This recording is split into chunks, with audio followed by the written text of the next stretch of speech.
मी भीमराव कराळे पाटील. आपण बघताय BKP 24 मराठी. आज नवीन दिवस, नवीन विषय, नवीन दिवसाची नवीन अशी चर्चा. आज चर्चा घेऊन आलोय म्हणजे बघा, काल SIR प्रक्रियेबाबत सुप्रीम कोर्टामध्ये जी याचिका प्रलंबित होती त्याचा काल सुप्रीम कोर्टानं निकाल दिलेला आहे. आता या निकालानं सर्वसामान्य माणसाचा मतदानाचा हक्क हिरावून घेतला जाणार आहे. पूर्वी मतदार ठरवायचे की सरकार कुणाचं निवडून आलं पाहिजे, परंतु आता असं झालं की सरकार ठरवणार की मतदानाचा अधिकार कुणाला दिला पाहिजे.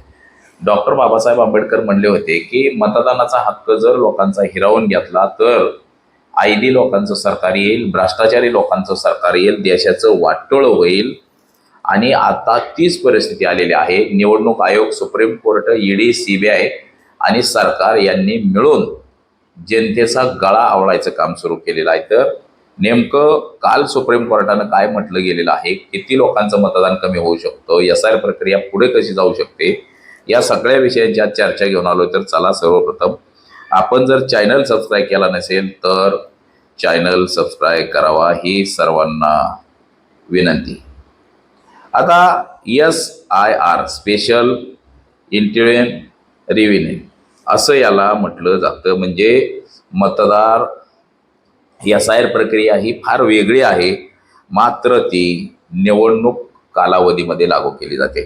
आपण पाहिलं की बिहारमध्ये SIRच्या माध्यमातून 63 लाख लोकांची मतं कमी केली आणि निवडणुका झाल्या, भाजप जिंकून आले. मात्र आता सुप्रीम कोर्टामध्ये सांगितलं जातं की आता एकही बांगलादेशी सापडलं नाही. SIR प्रक्रिया ही आहे की बांगलादेशी आलेले किंवा कोणी घुसखोर आलेले, रोहिंगा आलेले ह्यांना शोधण्यासाठी आणि आपलं म्हणजे या देशाचे रहिवासी आहे हे रहिवासी सिद्ध करण्यासाठी SIR प्रक्रिया काढलेली आहे. परंतु ती आता निवडणुकीमध्ये वापरली जाते. आता हीच प्रक्रिया निवडणुकीमध्ये जर वापरली जात असेल तर या देशामध्ये कोण मतदार असेल कोण नसेल हे सुप्रीम कोर्ट, निवडणूक आयोग आणि सरकार ठरवणार आहे. लोक सुप्रीम कोर्टाकडे जर गेले, एखाद्याचं मतदान कमी केलं तर सुप्रीम कोर्ट सांगतं यावेळेस मतदान करू नका, पुढच्या वेळेस मतदान करा. म्हणजे हे लज्जास्पद गोष्ट आहे. सुप्रीम कोर्ट म्हणजे आता बावळटपणाचं लक्षण झाले. सुप्रीम कोर्ट म्हणजे सुप्रीम कोर्ट आता त्याला विशेष अधिकार आहेत. सुप्रीम कोर्टाला कंटेम ऑफ कोर्ट असं बरंचसं काय होतं. परंतु आता परिस्थिती झाली की लोक सुप्रीम कोर्टाला शिव्या घालायला लागलेले आहेत. आता मोदी शहा टेन्शनमध्ये ह्याच्यासाठी आहेत की उद्या जर ही तरुण पिढी जर उठली तर आपल्याला देशातून हाकलून लावतील, ह्याच्यासाठी टेन्शनमध्ये आलेले आहेत. परंतु त्यांना वाटतं की असं होणार नाही. तर बघा, SIR बाबत काय काल सुप्रीम कोर्टाने म्हटलेलं आहे ते पहिलं आपण जाणून घेऊया. आता SIR मतदार यादीतली विशेल सखोल पुनरावृत्ती निवडणूक आयोगानं 20 वर्षांनी ही प्रक्रिया करत आहे असं सुप्रीम कोर्टामध्ये सांगितलेलं आहे.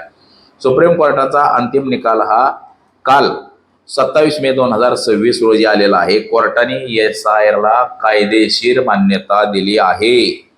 म्हणजे आता निवडणूक आयोग त्याला वाटेल त्याचं नाव निवडणूक यादीमध्ये ठेवणार आणि वाटेल त्याचं नाव निवडणूक यादीतून काढून टाकणार. म्हणजे निवडणूक आयोगाला हे आता लायसन मिळालेलं आहे लोकांची मतं कमी करण्याचं. तर ह्याच्यातले जे मुख्य जे काय मुद्दे आहेत हे मुद्द्याकडे सुद्धा आपण वळलं पाहिजे. कोर्टानं असं म्हटलं आहे की इलेक्शन कमिशनरला अधिकार आहे अनुच्छेद 324 आणि लोकप्रतिनिधी कायदा 1950च्या कलम 21(3) नुसार निवडणूक आयोगाला SIR करण्याची पूर्ण अधिकार आहे. म्हणजे ही प्रक्रिया राबवण्याचा अधिकार आहे. नागरिकत्व तपासू शकतं निवडणूक आयोग. मतदार यादीत नाव समाविष्ट करण्यासाठी नागरिकत्व तपासणे इलेक्शन कमिशनच्या कक्षेमध्ये हे सगळं बघतंय. म्हणजे निवडणूक आयोगाला त्याचा अधिकार आहे. पण नागरिकत्व रद्द करण्यासारखे नाही. म्हणजे मतदार कोणाला ठेवायचं हे त्याला ठेवता येतं, पण देशाचा नागरिक त्याला नागरिकत्व रद्द करता येत नाही. फक्त मतदार कोणाला करायचं हे त्याला करता येते असं सुप्रीम कोर्ट म्हणतंय. कायदेशीर आणि योग्य SIR हा प्रमाण पद्धतीनेच्या कसोटीवर उतरतो. मुक्त निपक्ष निवडणुकांसाठी मतदार यादी अचूक असणे आवश्यक आहे.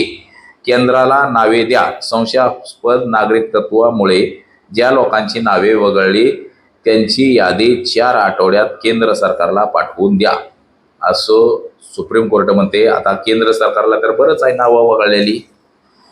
आता पश्चिम बंगालमध्ये सुद्धा काय झालं बघा. SIR मुळे पश्चिम बंगालमध्ये मोठा वाद झाला. 27 लाख नावे वगळली. आता तशी तिथं 93 लाख वगळली, परंतु 27 लाख ही सुप्रीम कोर्टात गेली होती. SIR प्रक्रियेत 27 लाखाहून अधिक मतदारांची नावे काढण्यात आली होती, म्हणजे मतदार संख्येच्या 12%. आणि ही लोक कोर्टात गेली तेव्हा सुप्रीम कोर्ट निर्लज्जपणाने म्हटलं की तुम्ही यावेळेस मतदान करू नका, पुढच्या वेळेस मतदान करा असं सांगितलं गेलं.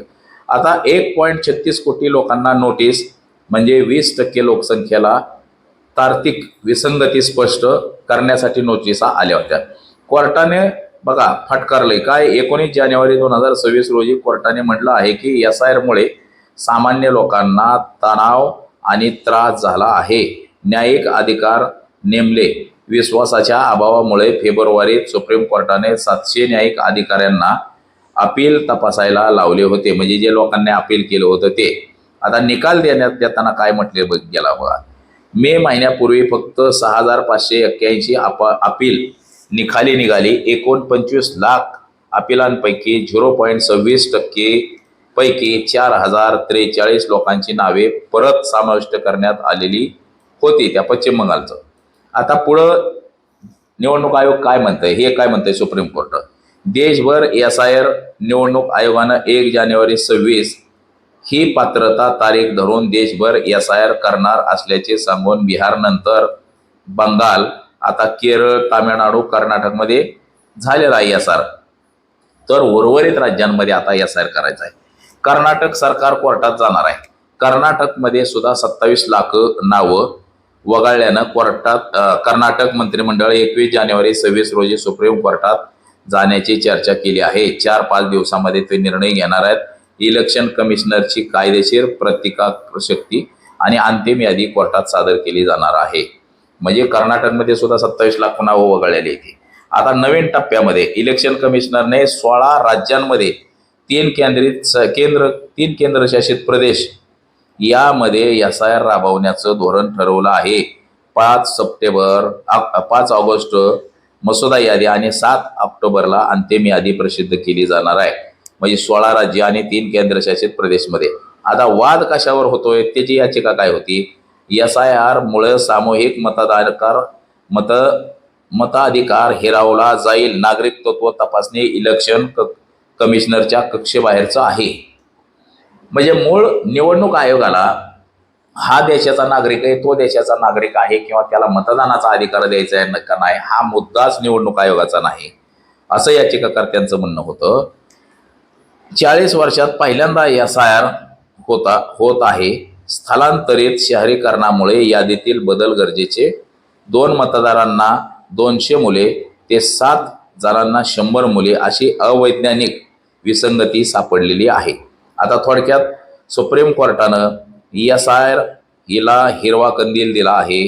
बंगालमध्ये 27 लाख नावं वगळलेली आहेत आणि बंगालप्रमाणेच आता येणाऱ्या ज्या निवडणुका लागणार आहेत, उत्तर प्रदेश असेल, कर्नाटक असेल, ज्या राज्यांच्या आता निवडणुका आहेत, या प्रत्येक राज्यामध्ये SIR प्रक्रिया ही बंधनकारक सुप्रीम कोर्टाने केलेली आहे.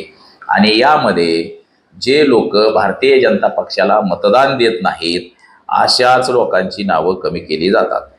जसं की तामिळनाडूमध्ये MK स्टॅलिन यांच्या मतदारसंघात 1 लाख मतदार वगळण्यात आले आणि 1 लाख मतदार वगळल्यामुळं तिथं MK स्टॅलिनचा पराभव झाला. पश्चिम बंगालमध्ये 93 लाख मतं वगळण्यात आली. 93 लाख मतं वगळल्यामुळं तिथं भारतीय जनता पक्षाचं सरकार आलं. बिहारमध्ये 63 लाख मतदार वगळले आणि भारतीय जनता पक्षाचं सरकार तिथं सुद्धा आलं. म्हणजे सगळीकडं हीच प्रक्रिया राबवली जाणार आहे. येणाऱ्या सगळ्या निवडणुकांमध्ये SIRच्या नावाखाली विरोधकांची मतं वगळायची आणि तिथं पुन्हा भारतीय जनता पक्षाला जिंकून आणायचं, असं हे एक धोरण आहे. आणि या धोरणालाच आता विरोधी पक्षांनी विरोध कडकडून केला आहे. त्याचबरोबर या देशामध्ये जो गेल्या 8 दिवसापूर्वी नवीन पार्टीचा उदय झाला आहे, ती म्हणजे कॉकरोच जनता पार्टी. या कॉकरोच जनता पार्टीच्या सोबत देशातली बहुसंख्य तरुणाई जोडली गेलेली आहे. जवळपास 24 मिलियन फॉलोअर्स इंस्टाग्रामला झालेले आहेत. तसंच त्यांचं फेसबुकचं पेज असेल किंवा इतर काय असेल, एक्स अकाउंट असेल, या ठिकाणी सुद्धा बरेच फॉलोअर झालेले आहेत. आणि आता या सगळ्या तरुणांनी आंदोलनाचा पवित्रा घेतलेला आहे. नीट पेपर फुटीचं प्रकरण असेल किंवा देशातले अनेक प्रकरणं असतील, या सगळ्या प्रश्नांवरती या कॉक्रोच पार्टीचे प्रमुख दिपके हे बोलत आहेत आणि त्यांनी रणकंद उठवायला सुरुवात केलेली आहे. मोदी शहा यांनी जरी सुप्रीम कोर्टावरती दबाव आणून SIR प्रक्रिया राबवायचं ठरवलेलं असलं तरी सुद्धा याच्यातूनच देशामध्ये उद्रेक होऊ शकतो. आणि मोदी शहा यांच्यासहित सुप्रीम कोर्टाचे सूर्यकांत असतील किंवा निवडणूक आयोगाचे ज्ञानेश कुमार असतील, ED CBI यांचे जे प्रमुख आहेत, या सगळ्यांना देश सोडावा लागेल याची सुद्धा चिंता मोदी शहा यांना असल्याचं एकंदरीत दिसतंय आपल्याला. म्हणजे उद्रेक होऊ शकतो देशामध्ये या सगळ्या कारणांमुळं, असंही आपल्याला एकंदरीत सध्या तरी दिसतंय. तर बघा, SIR प्रक्रिया ही फक्त आणि फक्त भारतीय जनता पक्षाला निवडणुका जिंकून देणं इथपर्यंतच मर्यादित आहे, असंच लोकांचं मत आहे. तर आज एवढंच. माझा सहकारी कॅमेरामन अनिकेत मी, भीमराव कडाळे पाटील, BKP 24 मराठी, इंदापूर, पुणे.